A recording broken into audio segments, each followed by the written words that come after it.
message, we have a Bible story today all about this woman named Hannah.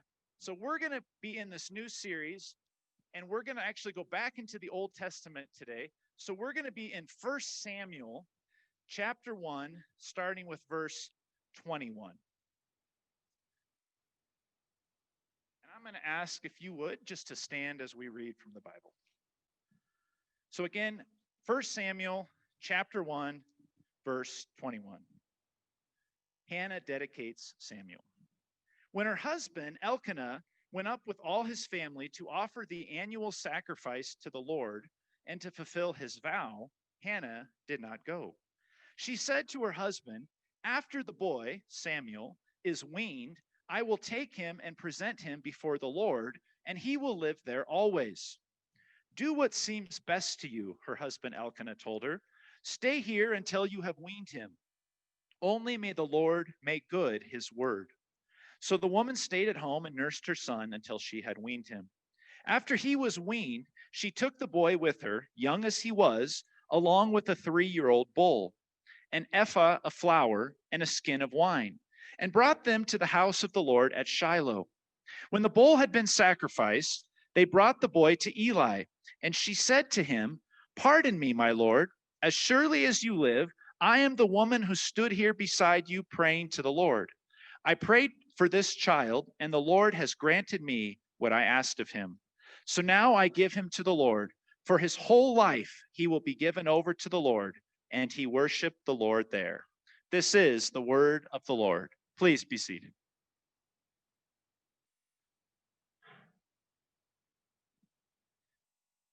All right. Well, I know our kids are heading off to the kids' corner, but I have an important question for you today. How many of you have ever written a thank you note? Ever written a thank you note? Okay, good. Looks almost about everybody. Now, in the world that we live in kind of the instant gratification world, the written thank you note is becoming a bit of an endangered species. And I really think that thank you notes are really important. In fact, we have a team here. We have a ministry at our church called the Totally Thankful Team, where it's a group of people that every week they write thank you notes to different people just to encourage them and say thank you. I'll be honest though, when I was a kid, I hated writing thank you notes. Maybe some of you have had this experience. After Christmas or a birthday, anytime I got a gift, my parents would force me to write a thank you note to whoever gave me the gift. Nothing like a forced thank you to show true gratitude. I remember one year I had a great aunt who sent me some socks. And I remember my mom telling me, "David, you need to write a thank you note to tell her thank you for the socks." And I remember thinking and saying, "But why would I want to do that? If I'm thankful, she'll just send me socks next year too." But here's the thing. Thank you notes are important. But sometimes when it's a forced thank you, there's not exactly a lot of gratitude behind it. And especially we see this with kids. So this morning, I have a couple kids' thank yous that I want to share with you.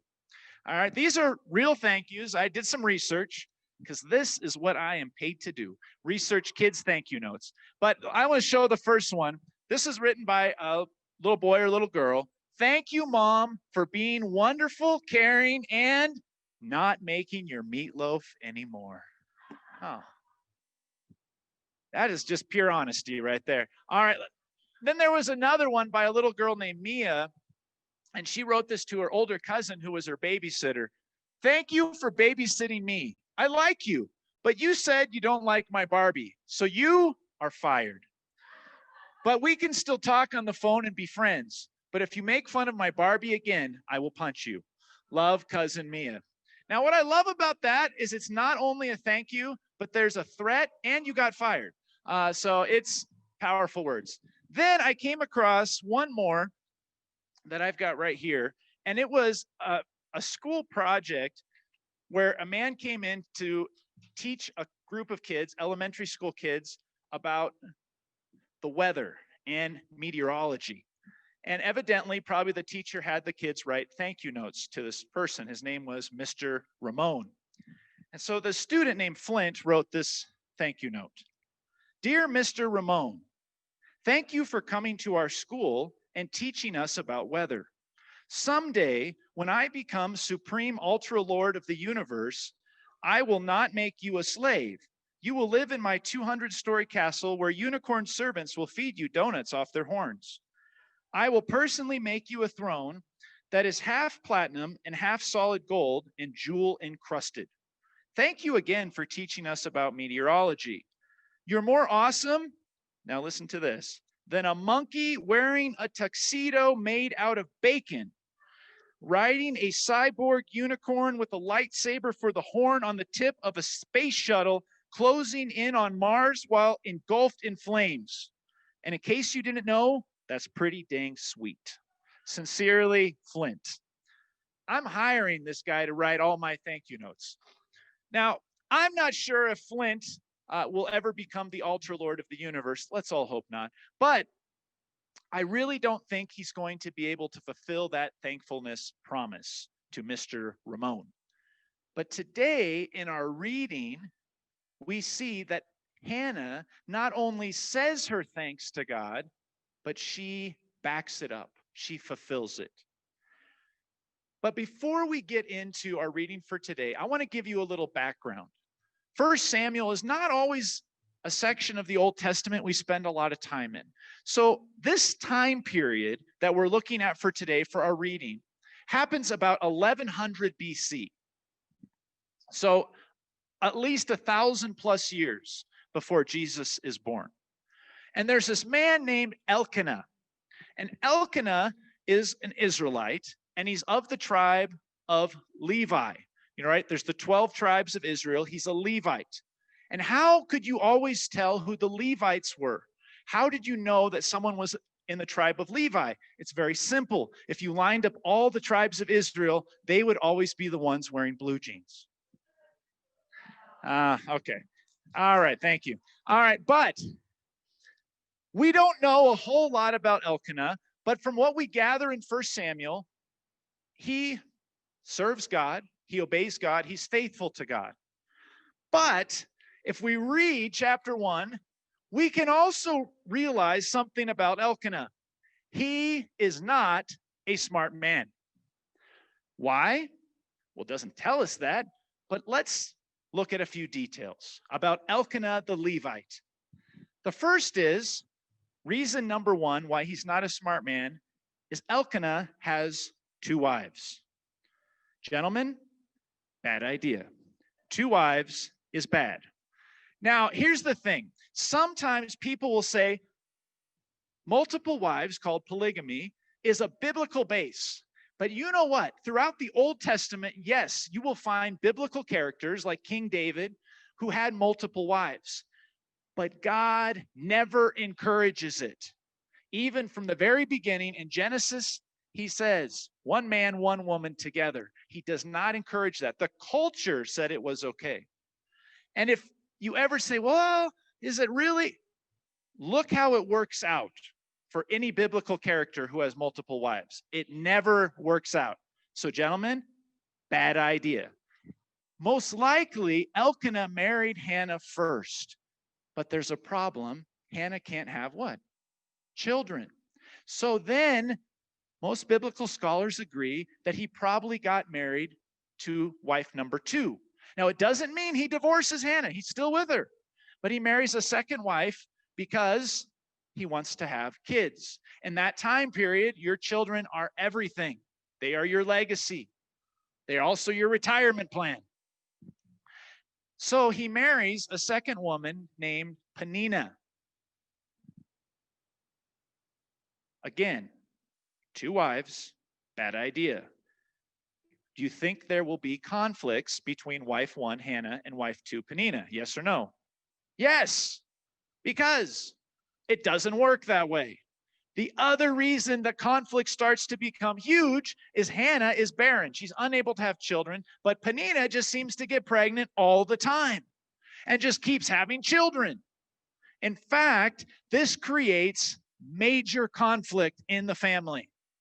We can see this if we go back to chapter 1. If you've got a Bible or Bible app and you want to look, it says in verse 6, Because the Lord had closed Hannah's womb, her rival kept provoking her in order to irritate her.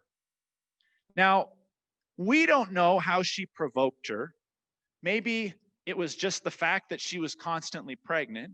But I kind of imagine there's more. There's some words being spoken. Perhaps some over enthusiasm on Peninnah's part, right? Oh, Hannah, guess what? I'm pregnant again. Do you think that would cause frustration to the wife who can't have children? Absolutely. Absolutely. And this especially becomes a conflict every time they go to the place of the Lord, which at this point would be the tabernacle. If you remember the stories of Moses, right, out in the desert, they have this tent where they worship God called the tabernacle. This is before the temple is built. But now the tabernacle is in a permanent place, in this place known as Shiloh, which would be in modern day Jordan. And the tabernacle is there permanently. And so Elkanah and his family, they go there at least once, if not several times a year, to worship God in that place and make sacrifices. And these kind of sacrifices they are making are called fellowship offerings. They're more than just the burnt sacrifice. It's kind of like a family barbecue. You go, you pray, you sacrifice, and everybody eats. Well, when they go to Shiloh, it sounds like Peninnah uses that opportunity to really, really provoke Hannah. If we look at the next verse, it says in verse 7, this went on, this provoking, year after year. Whenever Hannah went up to the house of the Lord, her rival provoked her till she wept and would not eat. Sounds like a pretty major conflict, doesn't it? It also sounds like Hannah is not a very happy person. So let's go back to her husband Elkanah for a minute. Elkanah, not the smartest man for having two wives, but it gets worse. Reason number 2 is how Elkanah responds to Hannah's frustration. So there you have his wife, Hannah, most likely wife number 1, who can't have children, who's so frustrated and just sees wife number 2 keep having kids. She's over there just miserable. And what does he do? How does he comfort her? Well, if we go back to 1 Samuel, verse 5, or let's start with verse 4. Whenever the day came for Elkanah to sacrifice, he would give portions of the meat to his wife Peninnah and to all her sons and daughters. But to Hannah, he gave a double portion because he loved her and the Lord had closed her womb. Now think about that. How does he comfort his wife with his struggles of infertility? He gives her meat. Nothing says, I'm here for you like a steak, right? Think about this. He offers her meat. She is crying, she is weeping. How about a nice T-bone, right? I'm not even going to go there if you've done that before, but I'm going to let you know it's not a good move. Elkanah doesn't quite get it. Instead of talking and listening, praying, he's just throwing down the meat. So that would be reason number 2. All right. Not win any husband of the year with his steak. All right. Now, reason number 3, and this is my favorite. And I'll be honest, I've read this passage multiple times, and it was only in this past few weeks that this really stood out to me. So again, let's set the stage. Hannah is now at the tabernacle. And you know, when they go there and offer these gifts, they are giving thanks. And what is Peninnah giving thanks for? All her children, right? All the children that her and Elkanah have. And what does Hannah have to show? Nothing. Nothing. And so, of course, she is so upset. And as we just read, she's so upset she can't even eat. She is just weeping, crying uncontrollably. And her husband, Elkanah, must realize at this moment, meat's not going to cut it. All right, his usual comfort food isn't going to work. So he's got to take this up a level. And so you can see in this tender Hallmark-like moment, right? She's over there crying in the corner of the tabernacle. He goes to her, the soft music is playing. He puts her arm around her. And how does he comfort her? Listen to this. This is verse 8. Her husband Elkanah would say to her, Hannah, why are you weeping? Why don't you eat? Why are you so downhearted? Don't I mean more to you than 10 sons? Now think about that. What's he saying? Don't be sad. You have me. Gentlemen, I'm going to speak very honestly right now. If you use those words of comfort, just prepare for a beating. And just remember, you deserved it. Because that's not the issue, Elkanah. It's not about you. She is struggling because she wants to have children, and you married another woman and have all these kids with her. And so there we have Elkanah, not the smartest man in Scripture, but he's trying, right? He's trying. So what does Hannah do? Hannah's at the tabernacle, and she is weeping. She's sad. She's disappointed. She's frustrated.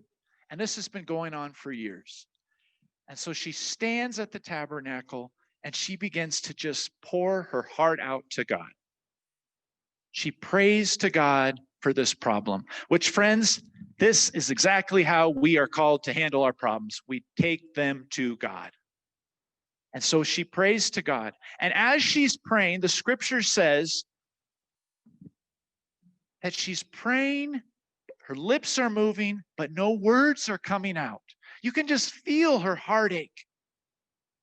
And as she prays, she makes a promise. She says, this is verse 10, in her deep anguish, Hannah prayed to the Lord, weeping bitterly.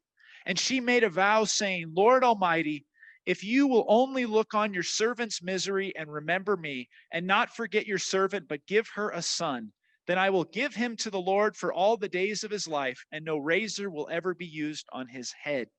She makes a vow, a promise.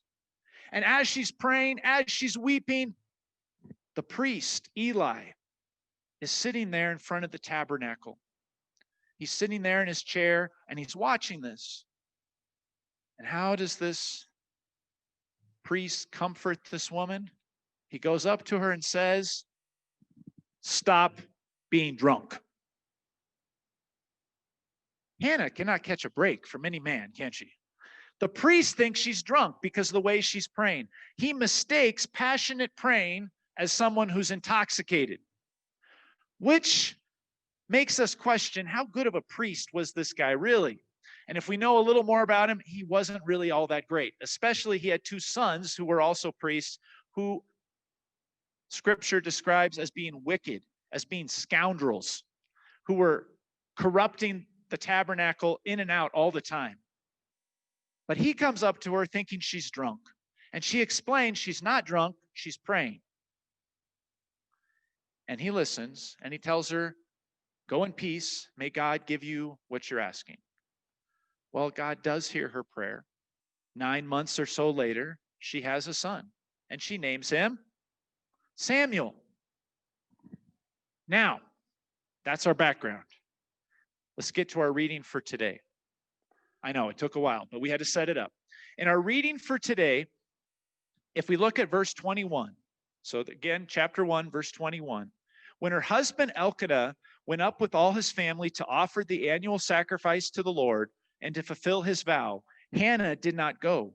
She said to her husband, after the boy is weaned, I will take him and present him before the Lord, and he will live there always. Now, what does that mean? That means that when Samuel is no longer nursing, where is he going to live? The tabernacle, right? The church. How old would he probably be when he started that arrangement? Well, probably based on when children were weaned at that time period, he would probably be 3. Now, let's just think about that, especially if you've been a parent or you are a parent. Think about that. You have been waiting your entire life for a baby. especially a son. You've been waiting and waiting and waiting, and you finally receive that son. And what do you do with this long-awaited son? You give him to the church. Most likely, Hannah would only see him a few times a year when they went to the tabernacle at Shiloh. He's 3 years old. She's going to let him just live in the church instead of staying at home. The son she always wanted, she's giving him up and putting him at the church. And who's going to raise him? The priest who thought you were drunk when you were praying, and his 2 wicked sons. An old confused priest and 2 wicked sons. Now that sounds like a daycare I'd check my kids into, right? No, absolutely not. And we think, what is she, crazy? But here's the thing. Hannah has great understanding. She understands 2 very important things. The first thing is, Hannah understands that this son Samuel, this baby, this boy, is a gift from God. He is a gift from God. In fact, she understands that everything is a gift from God. And the second thing that she understands is that when God gives us a gift, it is meant to be shared. She had made a vow, she had made a promise, but it's not just a contract that she made with God, right? God, you give me the kid, I'll give him to you. No, there is a bigger understanding that when God gives me a blessing, when God gives me a gift, it is not for me to just hoard and keep to myself. It is for me to share. That's precisely what they were doing when they would go to sacrifice an animal, right? They bring it because God gave them that animal. And so she's taking it a step further. God gave me a child, and I'm bringing it to God. I am bringing him to God for God to use. And so she does. She takes him to the tabernacle, to the church, 3 years old.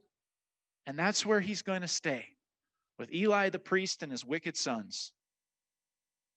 And if you read later on, when Hannah does this, she isn't crying. She isn't mournful. In fact, chapter 2, she's rejoicing. She's praising God. Why? Because she isn't worried about her precious son, because she knows that when God gives me a gift, I'm going to share that gift, and God will use that gift to his glory. That's why she can leave him there. And so she takes 3-year-old Samuel back to the tabernacle, brings him to Eli, and says, hey, priest Eli, maybe you remember me. I'm the woman who was praying that you thought was drunk, and you told me to go in peace and may God give me what I asked for. Well, he gave it to me, and now he's going to live with you. And Eli, as confused as he could be sometimes, he says, okay, because Eli also understands that when you get a gift from God, it needs to be shared. And maybe he thinks to himself, you know what we were missing at this tabernacle? A 3-year-old. That sounds like a good idea. How about he comes and stays here full time? And that's what happens. And Hannah goes on her way rejoicing, just to see her 3-year-old a few times a year, right, as he grows and is raised. So what does that story mean for us? Well, if you know a little bit about Samuel, he becomes this amazing prophet. In fact, he's the last judge of Israel, and he'll be the one who anoints King David. All right, he's a big deal. That's why there's 2 books, 1st and 2nd Samuel. But it's more than just establishing a legacy of a great man. This is all about understanding that everything we have is a gift from God. Usually we talk about that when we talk about stewardship, but it's bigger than just our finances or our time. It's everything. Your family, is a gift from God. All your stuff is a gift from God. Your finances are a gift from God. Your home, your car, the air you breathe is a gift from God. Your life is a gift from God. It's all a gift. Turn to the person next to you and say, it's all a gift. It's all a gift. And because we have received so many gifts from God, think about every breath, that's a lot of gifts. Because we have received that from God, not only should we say thanks, we need to show thanks. Hannah understood this. Don't just say thank you, show thank you. Don't just say, God, I'm grateful. Show that you are grateful to God. You probably know this. Our actions speak so much louder than our words. I know far too many people who say, oh yeah, God gives me so much. God is good. And then I'm going to keep it all for myself and not share with anyone. The same person who says, praise the Lord, is the one who is cussing someone out in the next moment. Our actions show our thankfulness. Don't just say thanks, show thanks. Hannah understood this. She got this. In fact, I'm not going to go through it, but in chapter 2, the praises that she sings to God for her son Samuel, as she drops him off to live at the tabernacle with Eli and his sons, will be repeated about 1,100 years or so later by another woman who's having a son, a woman named Mary. And she will use some of the exact same words because she's recalling the praises of Hannah. She uses that as she is praising God that she is going to have his son, Jesus. Hannah got it. Mary got it. How about us? Are we going to get it? We need to be more like Hannah. No, don't bring your children to live at the church full time. I love your families, but we're good right now. We need to be like Hannah in showing our thanks. So today, I've got a challenge for you. But let me introduce this challenge. Since moving to Colorado Springs about 6 years ago, I have learned a lot about our military, Air Force, Army. And one of the things that I've really enjoyed learning about military life is something called a challenge coin. Perhaps some of you, yep, you're nodding heads. All right. And a challenge coin, there's lots of different challenge coins for different branches of service, even different missions. But what I love about the challenge coin and what it represents, right? It represents belonging, but it also represents a challenge, a mission. And so today, you're going to get the first ever Beyond the Walls challenge coin. Now, these are pretty cool. This is something that a family at our church, they said, we want to do this. And they got in touch with some friends of theirs back in Washington State, another former military, a veteran, who make trophies and make coins. And so you're going to get one of these today. Every person in your family is going to get one. This is your challenge coin. All right, you got a picture there. On the front, it's got our church logo, it says our name, Beyond the Walls Community Church. And on the back, it says our mission, creating community through. Very good. And in the very middle, there's two words. You matter. You matter. Now, the family that helped fund this, do this, they said, we're going to order more. But today, we want to give one to each of you. And I also want to say a big thank you to that family, Mike and Kiana Hendricks, for doing that.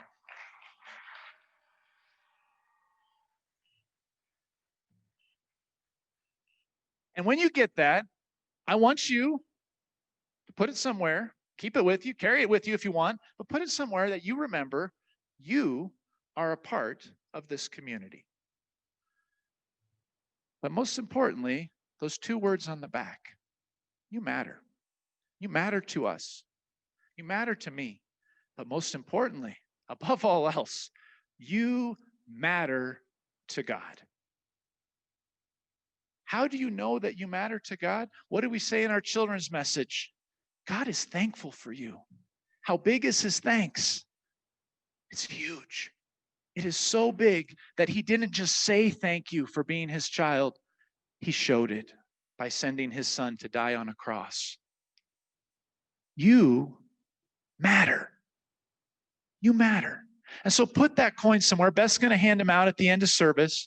And if you're online today and you don't have one of these, we'll keep some for you to make sure everybody gets one. But you matter. You matter. Don't forget that. You matter. But remember, this coin isn't just about belonging to a community. There's also a challenge, right? And so here's your challenge. On the back table, with the black tablecloth in the corner, sign that says exit here, that nobody ever follows. But by policy, we're supposed to put it up, so it's always there. All right. But on that table, there's some little envelopes, and then there's some cards. I'm going to invite you to take as many of those cards and envelopes as you like. We've got about 500 of each. And what I'd like you to do is take that envelope and take the card, and then I want to ask kind of a big thing. I want you to get a gift card. I'm not going to tell you where. I'm not going to tell you how much, but get a gift card. If you'd rather not do gift cards and you'd rather just do some cash, that's fine. You choose that, okay? Get your gift card, take your cash, put it in the envelope, and then put this card with it. This card says, I want you to know that you are appreciated, you are valued, you are important. And then those two words, you matter. Thank you. As a token of my appreciation for you, here's a gift card. I hope it helps you to know that you are important. Then on the bottom, it just says, from someone at Beyond the Walls Community Church. Then on the back, there's a little information about the church with the website. This isn't just to advertise our church. What we want to do is we want you to not just say thanks, to show it. I want to encourage you with your coin in your pocket, take some cards, get some envelopes, get some gift cards, and look for opportunities this week to show thanks. Look for opportunities to show I am a child of God. I am thankful. It could be someone you know, or it could be someone completely random. It could be the cashier at the grocery store. Could be the barista at the coffee shop. Could be the server who brings you some food. Could be a neighbor that you don't know that well. You don't even have to give an explanation. Just give it to them. Let them know that they are appreciated, that they are important, that they matter. Now just imagine what would happen if today every single one of us takes this mission, we take this challenge, and we do 2 or 3 of these. And what if we do 2 or 3 and we find that we kind of like it? And what if we keep doing it? And what if the people who receive these say, you know what, I could do that too? And they do it. And they don't have to put our church's name. I don't care. But they start doing it. Think about, would that change our city? Would that change our community? If more people, instead of grumbling and complaining and saying, when are things going to get better, said, you know what? I'm going to be thankful. I'm going to be thankful. I'm going to be thankful because I'm a child of God. God sent his son for me. I'm going to take a page out of Hannah's book. I'm going to show my thanks. This doesn't have to be some big thing. It's not like you have to give a $100 gift card. Just something little. It's not the amount. It's the thought that you care. Catch people off guard. Bold thankfulness. And this isn't thankfulness where, if I give out 10, I hope somebody gives me one. I hope I don't get any back because I want them given to other people.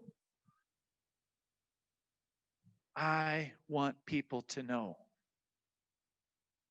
that I'm thankful. And I'm thankful because everything I have is a gift from God. So you've got the instructions there. You're going to get your coin. All right. Don't try to spend it. All right. Get the coin. Memorize those 2 words, you matter, because you do. I wish I could tell you over and over again, but you do. You really do matter. Let's help other people to know it. Let's let them know.